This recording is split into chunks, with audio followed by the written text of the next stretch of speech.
नीचे से देखा, ऊपर से देखा, गोपी बिल्कुल ध्यान नहीं दे रही है। उसको हिलाया तो गिर पड़ी, बहुत तेज बिगड़ी, दिमाग खराब हो गया है, ध्यान कर रही थी।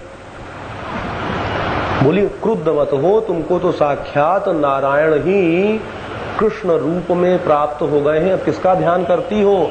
अरे बोली उस दुष्ट की बात मत करो, प्राणायाम करके उसके ध्यान को चित्त से निकाल देना चाहती हूँ। सुबह से इतना भयंकर विक्षेप उत्पन्न हो रहा है, मैं पागल हो गई हूं। मुझे तो कोई ऐसा उपदेश दो जिससे मेरे कलेजे से वो बाहर निकल जाए। नारद जी को सुन के चक्कर आ गया। बोले क्या हो गया? बोले हुआ ये कि सुबह मैं गाय का दूध दूह रही थी पात्र में, लाला आया, मुंह लगा दिया, मैंने उसके मुंह में दूध दूह दिया।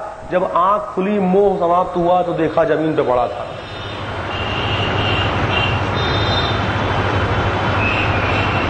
मटकी लेकर के जाती हूं, अपने ही आवेग में मटकी पटक देती हूं, लगता है जैसा कि नारायण भगवान कृष्ण स्वयं उन्होंने ही मटकी फोड़ी हो। मैं बहुत दुखी हो गई हूं, घर के काम काज में मन नहीं लगता है। तब मैंने बहुत विचार किया, तब मुझे पता लगा दोष किसी का नहीं है, दोष मेरे मन का है। तो मैं अपने मन का कर्षण कर रही हूं, उस कर्षण करने की सामर्थ्य रखने वाले कृष्ण का नाम अपने मन से निकालने के लिए। प्रणाम किया नारद जी ने साष्टांग, तुम धन्य हो। और कैसा बेहा है वो जो तुम्हारी कोशिश करने पर भी निकलता नहीं है।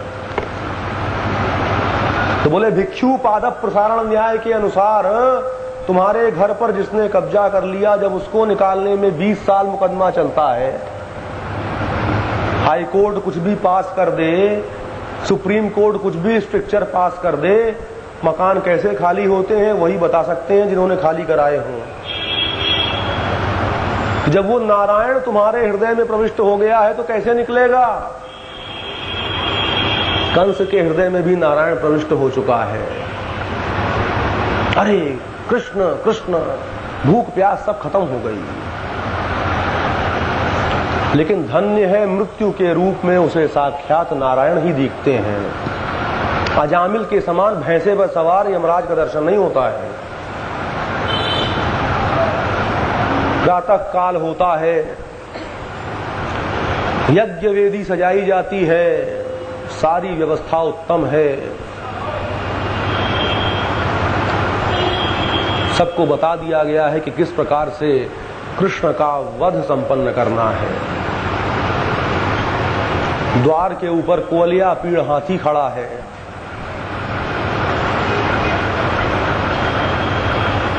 भगवान वहीं समाप्त हो जाएं तो अति उत्तम। लेकिन कंस को ये पता नहीं है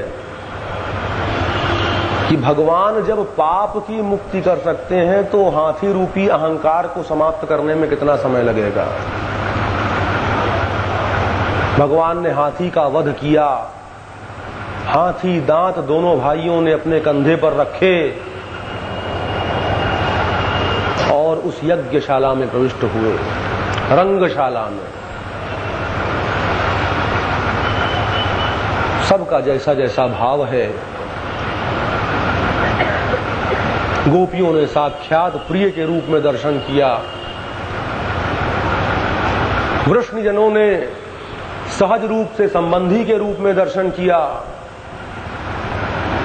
जो शत्रु हैं उन्होंने मृत्यु के रूप में दर्शन किया, जो वृद्ध जन हैं उन्होंने अपने प्रिय पोषित और पालित बालक के रूप में दर्शन किया। सबने अपनी अपनी भावना के अनुसार भगवान का दर्शन किया। चाणूर और मुष्टिक आते हैं कि आप हमारे साथ द्वंद्व युद्ध करें। भगवान ने कहा देखो तुम बहुत बड़े हो, बहुत बलिष्ठ हो, हम तो छोटे छोटे बच्चा हैं, ये तो बड़ा अशास्त्रीय अधार्मिक युद्ध होगा। बोले जो इतने बड़े हाथी को मार सकता है, हमारे स्वामी द्वारा प्रेषित समस्त दैत्यों का वध कर सकता है, उसके बल का अंदाजा हम भी लगाना चाहते हैं। व्यर्थ का बहाना मत बनाओ, हम आमंत्रित करते हैं हमारे साथ द्वंद्व युद्ध करो। छाती से छाती लड़ रही है, मुंह से मुंह, पैर से पैर टकरा रहा है, हाथ से हाथ मिला हुआ है, भयंकर मर्दन संपन्न हो रहा है। भगवान सोच रहे हैं मेरे दर्शन मात्र से और मेरे स्पर्श से व्यक्ति को ब्रह्मात्मा के बोध प्राप्त हो जाता है, और इन मल्लों को मैं पूरा का पूरा प्राप्त हूं, उसके बाद भी कहीं कोई भक्ति उत्पन्न नहीं हो रही है। आश्चर्य की बात है। खूब टकराते हैं, खूब लिपटते हैं कि शायद कुछ हो जाए।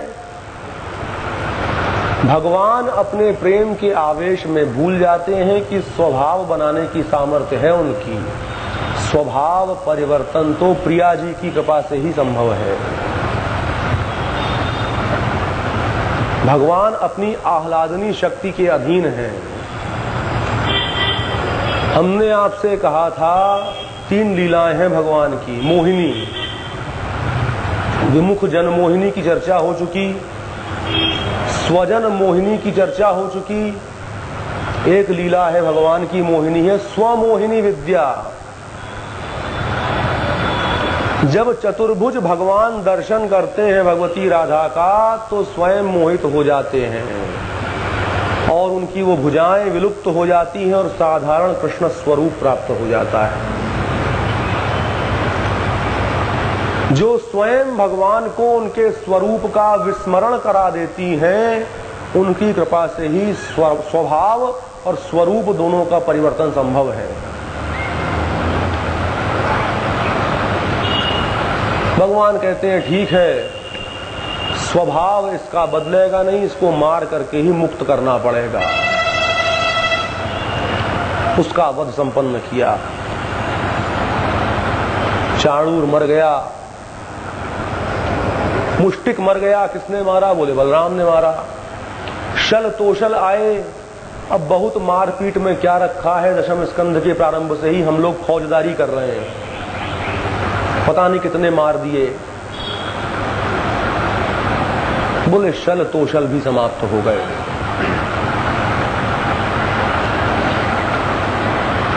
कंस ने पागल होकर के कहा, अरे पकड़ो, मार दो, ये नहीं कहा।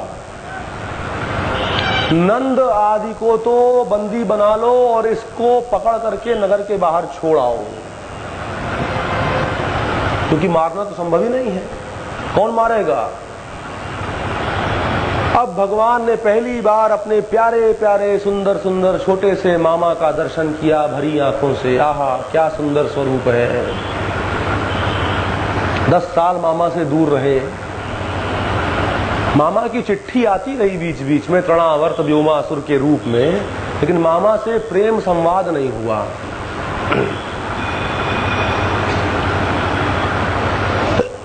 एक भ्रम से निवृत्त हो जाना चाहिए। भगवान ने कंस का वध नहीं किया है, कहीं नहीं लिखा है। भगवान कूद करके कंस के मंच पर चढ़ गए और उसको लेकर के समस्त त्रिलोकी का भार अपने आप में अवस्थित करके जब कूदे, उस भार से कंस स्वयं मर गया। भगवान ने नहीं मारा है। मामा का वध भांजा नहीं करते हैं, मामा अवध्य है। मामा भले भांजे को मार दे, लेकिन भांजे को चाहिए कि मामा का सम्मान करे, जीवित बच जाए तो। ये उसमें एक शर्त है। क्या किया? मारने के बाद उसके शरीर को वहां पर बहुत देर तक रगड़ा घसीटा कि जो रज प्राप्त होनी है उसको प्राप्त हो जाए और उसे भी मुक्ति प्राप्त हो जाए। कंस भी मुक्त हो गया। इसके उपरांत अपने माता पिता के पास गए, उनको बंदी गृह से छुड़ाया।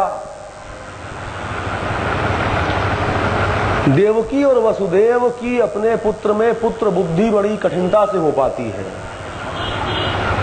क्योंकि उन्होंने उस स्वरूप का दर्शन किया है जो अत्यंत दुर्लभ है और आत्म चैतन्य के स्तर पर ही साक्षात करना संभव है। बड़ी तीव्रता से आगे बढ़े कि अरे पुत्र, लेकिन जब आगे बढ़े तो उनको वही चतुर्भुज स्वरूप दिखाई देता है। भगवान बड़े दुखी हैं कि मैं बड़ा प्रयास करता हूं कि इनके जीवन में सहजता आ जाए, लेकिन कोई भी प्रयास फलीभूत नहीं होता है।